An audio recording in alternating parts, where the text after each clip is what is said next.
Xin chào tất cả các bạn, chào mừng các bạn đã trở lại với video của tụi mình. Hôm nay tụi mình sẽ giới thiệu và hướng dẫn cho các bạn cách làm slime nhũ vàng bằng keo sữa. Mình không biết là nó có ra hay không, nhưng mà bây giờ chúng ta cùng đến với vật liệu thôi. Vật liệu đầu tiên mình cần có đó chính là keo sữa. Mình dùng loại ATM, đồ đựng và đồ khuấy, nước và dung dịch activator. Cuối cùng là nhũ vàng. Bây giờ chúng ta cùng bắt đầu thôi. Đầu tiên thì mình sẽ đổ keo sữa vào. Mình sẽ đổ ít thôi.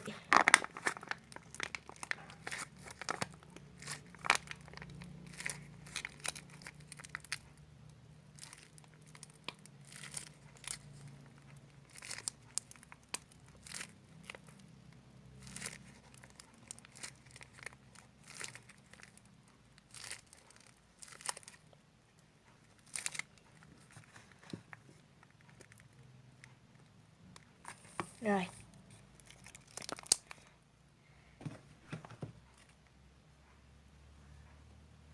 Mình sẽ khuấy nó đều lên một chút. Vì keo sữa này nó hơi đặc nên là mình sẽ cho thêm nước nha.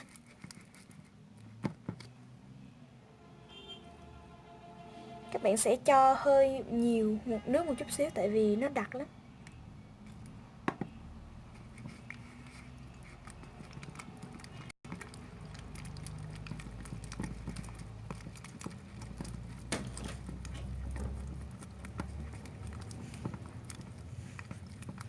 Trộn cho nó đều nha.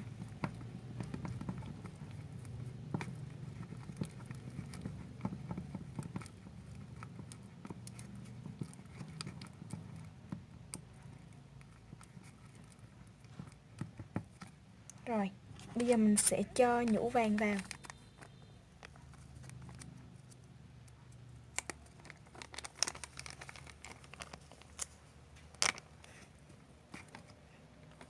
Đổ vào.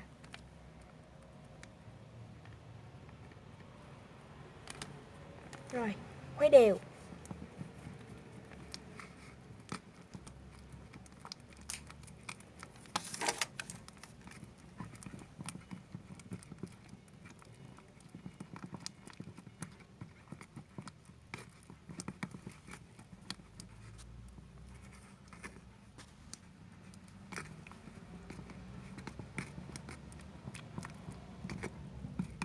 Cho nó đều nha.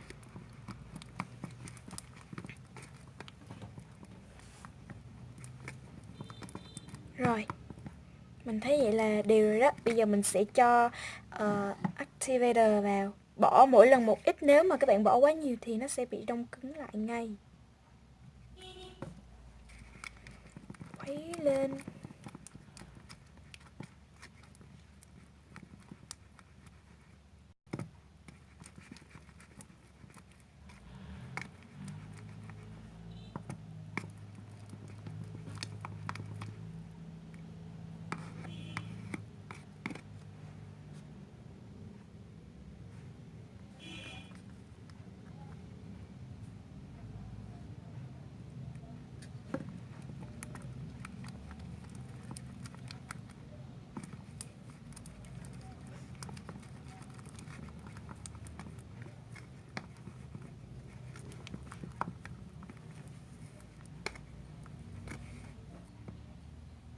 Và đây là thành quả của mình.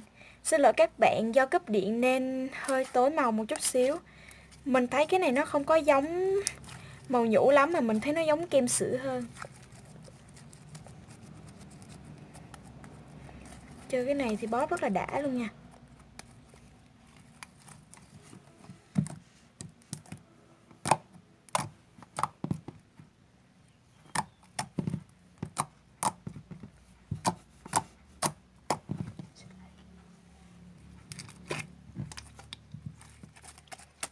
Cực kỳ đã luôn á.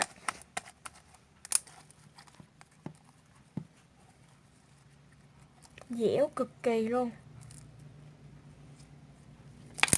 Các bạn có nghe thấy tiếng không?